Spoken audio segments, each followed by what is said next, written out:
कहानी की क्यारी में आज की कहानी है काबुली बाला। इसके लेखक हैं रविंद्रनाथ टैगोर। मेरी 5 बरस की लड़की मिनी से घड़ी भर भी बोले बिना नहीं रहा जाता। एक दिन वह सवेरे सवेरे ही बोली, बाबूजी, रामदयाल दरबान है ना? वह काक को कौवा कहता है। वह कुछ जानता नहीं है ना बाबूजी? मेरे कुछ कहने से पहले ही उसने दूसरी बात छेड़ दी। देखो बाबूजी, भोला कहता है आकाश में हाथी सूंड से पानी फेंकता है, इसी से वर्षा होती है। अच्छा बाबूजी, भोला झूठ बोलता है ना? और फिर वह खेल में लग गई।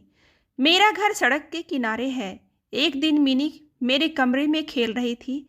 अचानक वह खेल छोड़कर खिड़की के पास दौड़ी और बड़े जोर से चिल्लाने लगी, काबुली वाले, ओ काबुली वाले! कंधे पर मेवों की झोली लटकाए, हाथ में अंगूर की पिटारी लिए एक लंबा सा काबुली धीमी चाल से सड़क पर जा रहा था। जैसे ही वह मकान की ओर आने लगा, मिनी जान लेकर भीतर भाग गई।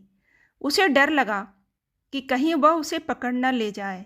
उसके मन में यह बात बैठ गई थी कि काबुली वाले की झोली के अंदर तलाश करने पर उस जैसे और भी 2-4 बच्चे मिल सकते हैं। काबुली ने मुस्कुराते हुए मुझे सलाम किया। मैंने उससे कुछ सौदा खरीदा। फिर वह बोला, बाबू साहब, आपकी लड़की कहाँ गई? मैंने मिनी के मन से डर दूर करने के लिए उसे बुलवा लिया। काबुली ने झोली से किशमिश और बादाम निकाल कर मिनी को देना चाहा, पर उसने कुछ न लिया। डर कर वह मेरे घुटनों से चिपट गई। काबुली से उसका यह पहला परिचय इस तरह हुआ।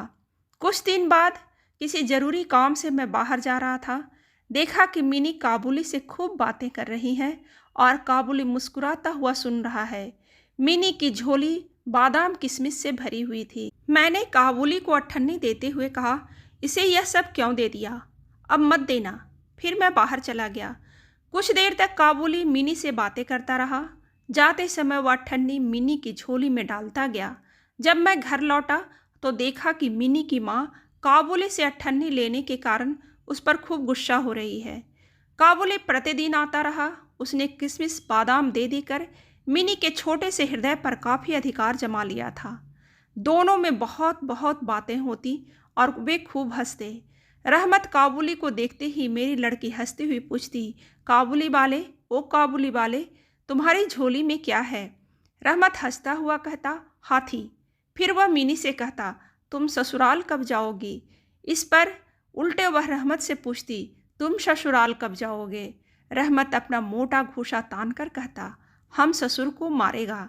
इस पर मिनी खूब हंसती। हर साल सर्दियों के अंत में काबुली अपने देश चला जाता। जाने से पहले वह सब लोगों से पैसा वसूल करने में लगा रहता। उसे घर घर घूमना पड़ता, मगर फिर भी प्रतिदिन वह मिनी से एक बार मिल जाता। एक दिन सवेरे मैं अपने कमरे में बैठा कुछ काम कर रहा था। ठीक उसी समय सड़क पर बड़े जोर का शोर सुनाई दिया। देखा तो अपने उस रहमत को 2 सिपाही बांधे लिए जा रहे हैं।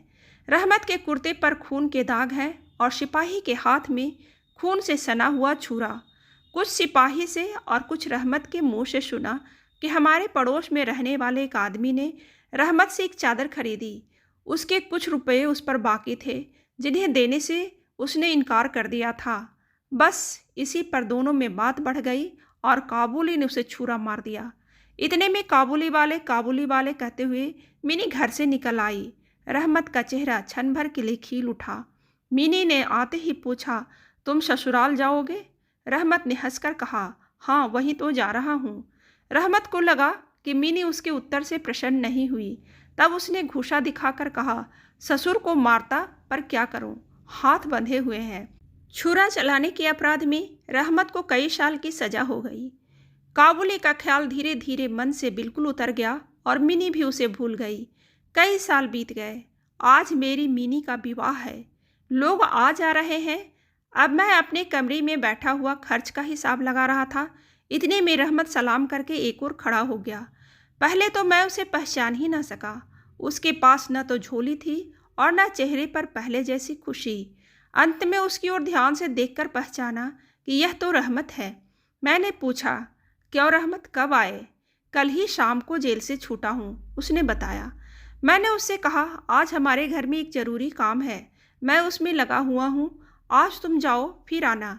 वह उदास होकर जाने लगा। दरवाजे के पास रुककर बोला, जरा बच्ची को नहीं देख सकता?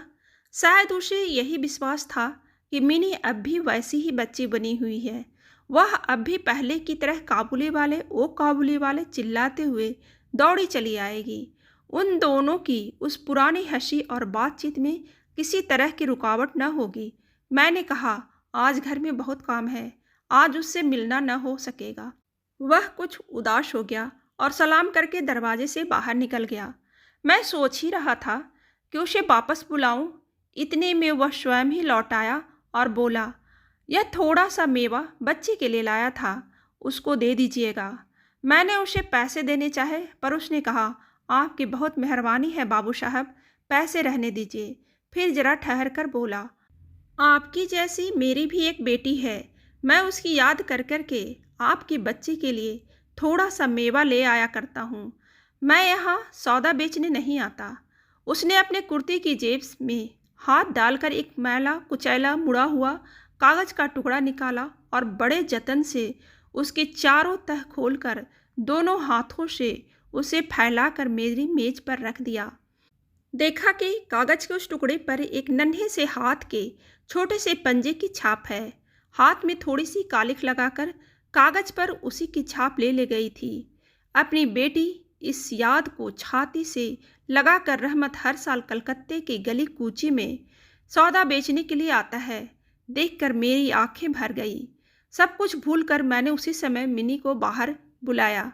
विवाह की पूरी पोशाक और गहने पहने मिनी शर्म से सिकुड़ी मेरे पास आकर खड़ी हो गई।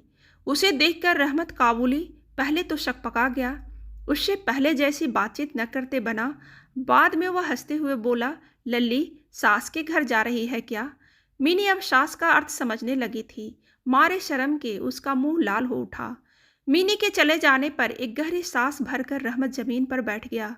उसकी समझ में यह बात एकाएक स्पष्ट हो उठी थी कि उसकी बेटी भी इतने दिनों में बड़ी हो गई होगी। इन 8 वर्षों में उसका क्या हुआ होगा कौन जाने। वह उसकी याद में खो गया। मैंने कुछ रुपए निकालकर उसके हाथ में रख दिए और कहा, रहमत तुम अपनी बेटी के पास अपने देश चले जाओ।